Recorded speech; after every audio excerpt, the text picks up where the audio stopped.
হায়নো বন্ধুরা, আজ আমার বড় ভাই আমার রুমে ঘুমাতে এসেছিলেন, কিন্তু বড় ভাইজের উপস্থিতির কারণে আমি সেই সব কাজ করতে পারছিলাম না, যা আমি সাধারণত রাতের অন্ধকারে করে থাকি। এসব কাজে আমি প্রচুর প্রশান্তি পাই, যা আমার কলিজার বন্ধুদেরকে বোঝাতে পারতাছি না। কিন্তু আমি কি জানতাম যে আজ রাতে এমন কিছু ঘটবে, যার কারণে আমি ঘামে ভিজে যাব। তিনি মাত্র 2টি আঙ্গুল দিয়ে আমাকে পাগল করে দিয়েছিলেন, মানে আমার বড় ভাই। আর এখন আমি সেই সব কথা আপনাদেরকে বলতে যাচ্ছি। আমার নাম মায়া, আমার বয়স প্রায় 20 বছর এবং আমি এখনো অবিবাহিত। আমি এখনো বিয়ে করিনি এবং আমি ভাবছিলাম যে হয়তো কখনোই বিয়ে করব না। আমি একবার প্রেমে ধোঁকা খেয়েছিলাম এবং সেই দিনই আমি প্রেম করা ছেড়ে দিয়েছিলাম, কারণ আমি ঠিক করে নিয়েছিলাম যে আর কখনোই কোন ছেলের প্রেমে পড়ব না। এই কারণে আমি বিয়ে করিনি। আমি একটি কলেজে অধ্যাপক, একজন বাংলাদেশি মেয়ে। আমি সুন্দর, শিক্ষিত এবং স্মার্টও বটে। আমার শরীর ও মনে আধুনিকতার ছোঁয়া লেগেছে। কিন্তু গতরাতে আমার বড় ভাইয়ের সাথে যা ঘটেছে, তারপর থেকে অনেক কিছু বদলে গেছে এবং আমার চিন্তা ভাবনাও বদলে গেছে। কিন্তু এখন আমার মনে হচ্ছে যে কোনো ভালো ছেলে পাওয়া যায় তাহলে বিয়ে করে ফেলা উচিত। গত রাতের কথা বলি। আমার বড় ভাই, যার বয়স 30 বছর, তিনি একটি সরকারি চাকরি করেন।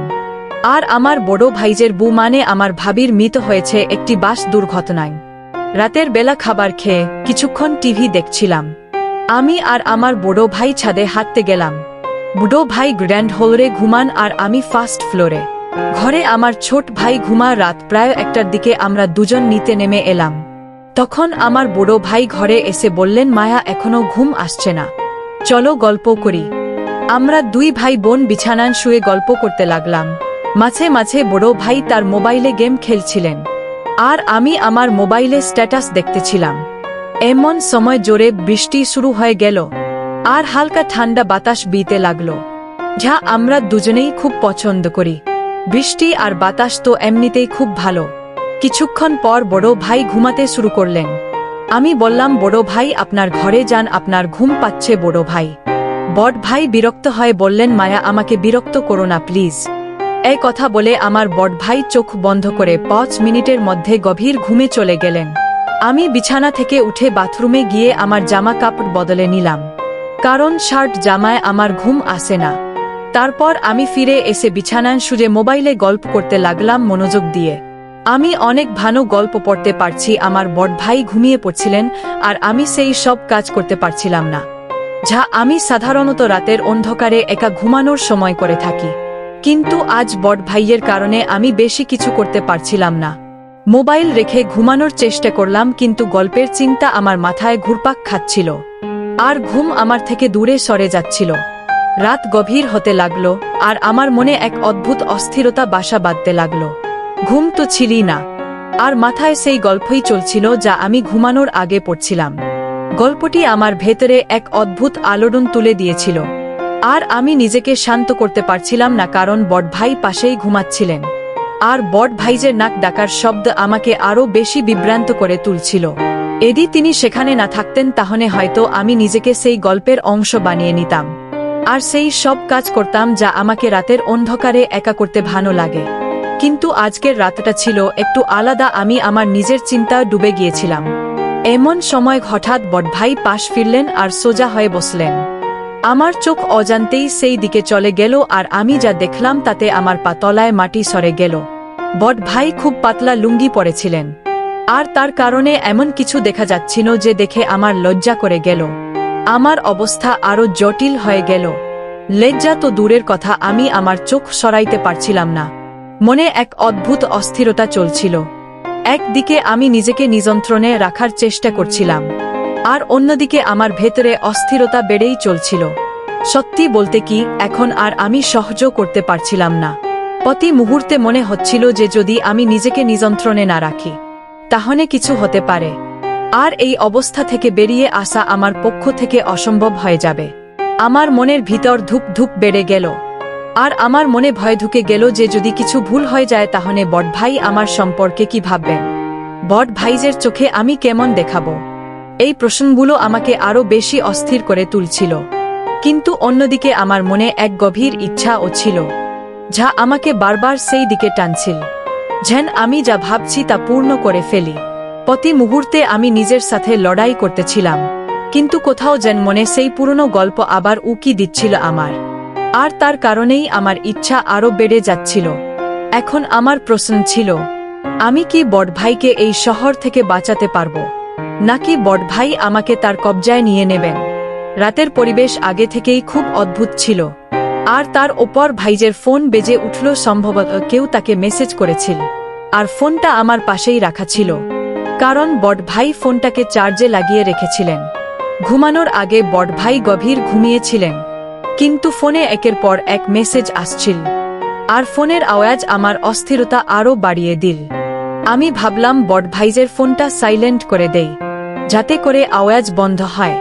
কিন্তু সাথে সাথে আমার মনে প্রশ্ন জাগলো, এত রাতে বড় ভাইকে কে মেসেজ করছে? আমি বড় ভাইজের ফোনের পাসওয়ার্ড জানতাম, তাই কোন বিধা না করেই তার ফোন চেক করলাম।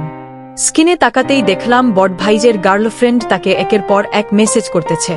এক অদ্ভুত কৌতূহল আমাকে ঘিরে ফেলল, আর আমি ভাবতে লাগলাম শেষ পর্যন্ত সেই ভিডিওটা নিয়ে। আমি ভাবলাম একবার দেখেই ভিডিওতে কি আছে। মোবাইলে ভিডিওটা চালু করতে আমার চোখ যেন থমকে গেল। আমি যা দেখতেছিলাম তা বুঝতেই পারছিলাম না। ভিডিওতে যা কিছু দেখানো হচ্ছিল তাই আমি কখনোই ভাবতে পারিনি। একটি ভিডিও শেষ হতে আমার মধ্যে একটি ভিডিও দেখার তীব্র ইচ্ছা জেগে উঠল। আমি মনের আনন্দে পরের ভিডিওটি ক্লিক করলাম, আর মুহূর্তের মধ্যে সব ভিডিও দেখে ফেললাম। প্রতিটি ভিডিও আমার অবস্থাকে আরও খারাপ করে দিল। আমি বুঝতে পারছিলাম না আমি কেন এই সব ভিডিওগুলো দেখতেছি। এই ভিডিওগুলো আমার এত ভালো লাগছে কেন? তবুও আমি থাকতে পারছিলাম না। সময় যত গভীর হচ্ছিল আমার অস্থিরতা তত বাড়ছিল। আমি নিজের সাথে যুদ্ধ করছিলাম, আমি কি করছি? এই প্রশ্ন বারবার আমার মাথায় ঘুরপাক খাচ্ছিল, কিন্তু আমি নিজেকে নিয়ন্ত্রণ করতে পারছিলাম না। সেই মোবাইলের ভিডিওগুলো আমার ভেতরের ঝড়কে আরও বাড়িয়ে দিচ্ছিল। এখন আমার মধ্যে এক অদ্ভুত সাহস এসে গিয়েছিল, বা বলা যায় আমি আমার ইচ্ছার কাছে অসহায় হয়ে পড়ছিলাম। আমি সিদ্ধান্ত নিয়েছিলাম, যা হবে দেখাই যাক। এখন আমি ঠিক সেই কাজটাই করতে চাচ্ছিলাম, যা আমি দীর্ঘদিন ধরে থামানোর চেষ্টা করছিলাম। আমার হাত কাঁপছিল, হৃদয়ে স্পন্দন তীব্র হয়ে উঠছিল। আমি ধীরে ধীরে বড় ভাইয়ের কাছে গেলাম, আর তার পাশে শুয়ে পড়লাম। কিছুক্ষণ এমন হলো যেন কিছুই হয়নি। মনে হুলস্থল পড়ে গিয়েছিল, কিন্তু আমি নিজেকে কন্ট্রোল করে রেখেছিলাম। কিছুক্ষণ আমি ঘুমের ভান করলাম, তাতে যদি হঠাৎ সে জেগে ওঠে, মনে করে আমি গভীর ঘুমে আছি, কিন্তু আমার চেহারায় শান্তির ছাপ ছিল। তারপর আমি ধীরে ধীরে আমার পা বড় ভাইয়ের উপরে রাখলাম, যেন ঘুমের মধ্যে অজান্তেই কিছুক্ষণ থেমে গেলাম। আর বড় ভাইয়ের নড়াচড়া অপেক্ষায় ছিলাম, কিন্তু কোন নড়াচড়া হলো না। কিন্তু বড় ভাই তখনও গভীর ঘুমে ছিল। আমার পায়ের নিচে তার উচ্চতা অনুভব করছিলাম, আর কিছু একটা। তার শরীর শান্ত ছিল, কিন্তু তার মনে আরেকটা গল্প চলছিল। আমার পায়ের নিচে তার আকাশ স্পষ্ট অনুভব হচ্ছিল, আর তার করা আওয়াজ আমার ভেতরে সব জটিলতাকে আরও বাড়িয়ে দিয়েছিল। আর সেই ভয় যা আমাকে সব সময় আটকে রেখেছিল, এখন স্পষ্ট হয়ে উঠছিল। আমি নিজেকে নিয়ন্ত্রণ করতে পারছিলাম না। সময় যত গড়াচ্ছিল আমার ইচ্ছা তত শক্তিশালী হয়ে উঠছিল। আমি জানতাম যদি এখন নিজেকে নিয়ন্ত্রণ না করি তাহলে এমন কিছু ঘটবে যা থেকে ফিরে আসা সম্ভব হবে না। কিন্তু কিছুক্ষণের মধ্যে আমার মন যেন যুদ্ধ করছিল, আর আমি ধীরে ধীরে আমার হৃদয়ের কাছে হেরে যাচ্ছিলাম। আমি আমার পা আবার হালকা করে পড়ে সরিয়ে নিলাম, এটা বোঝার জন্য যে তার ঘুম কত গভীর। কিন্তু বড় ভাই কোন নড়াচড়া দিল না। এখন আমার মন ঠান্ডা হচ্ছিল, আর শুধু একটা কথাই মনে ঘুরছিল। রাত আর নিস্তব্ধতা আমার ভেতরে এক ঝড় তুলে দিয়েছিল।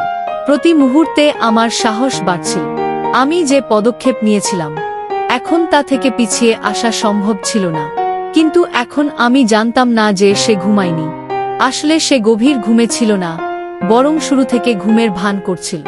আমার প্রতিটি পদক্ষেপ এই জানত। আমি যা অনিচ্ছাকৃতভাবে করেছিলাম, তা বড় ভাই ইচ্ছাকৃতভাবে দেখছিলেন। সম্ভবত আমাকে শান্তি দেওয়ার জন্য বড় ভাই চুপচাপ শুয়েছিলেন। আমি একেবারেই জানতাম না যে তার চোখ বন্ধ থাকলেও তার মস্তিষ্ক পুরোপুরি জাগ্রত ছিল। কিন্তু বড় ভাইয়ের কোন প্রতিক্রিয়া না দেখে আমি আরও উত্তেজিত হয়ে উঠলাম। সেই মুহূর্তে যখন আমি আরও কিছু করতে চাচ্ছিলাম, তিনি হঠাৎ চোখ খুললেন। আমার হৃদয়ে স্পন্দন যেন থেমে গেল। চোখ খোলামেলা, এই ঘড়ি চোখ বন্ধ করে ঘুমের ভান করলাম, কিন্তু আর মুখে আতঙ্ক ও অস্থিরতা স্পষ্ট ফুটে উঠছিল। আমি বুঝতে পারছিলাম নিজেকে এক ভয়ঙ্কর ফাঁদে ফেলেছি, কিন্তু যা হতে যাচ্ছিল তার জন্য আমি মোটেও প্রস্তুত ছিলাম না। বড় ভাই আমাকে ওই অবস্থায় দেখে ফেললেন। কিছু বলার আগেই তিনি কোন লজ্জা বা দ্বিধা ছাড়াই এগিয়ে এলেন। এরপর যা ঘটল তা আমার জন্য এক গভীর আঘাতের চেয়ে কম নয়। টানা 3 থেকে 4 ঘন্টা ধরে তিনি আমার সাথে এমন কিছু করলেন যা আমি কখনো ভুলতে পারবো না। বন্ধুরা, আমার বড় ভাইয়ের এই রোমান্টিক গল্পটি আপনাদের কাছে কেমন লেগেছে? যদি ভালো লেগে থাকে তাহলে আমার ভিডিওতে একটা কমেন্ট আর একটা লাইক করে দিবেন। আরেকটা কথা ভুলে গেছি বলতে, অবশ্যই আমার চ্যানেলটা সাবস্ক্রাইব করবেন। বন্ধুরা, তাহলে তোমরা ভালো থেকো, সুস্থ থেকো, তোমাদের দীর্ঘ কামনা করে এখানেই শেষ করছি।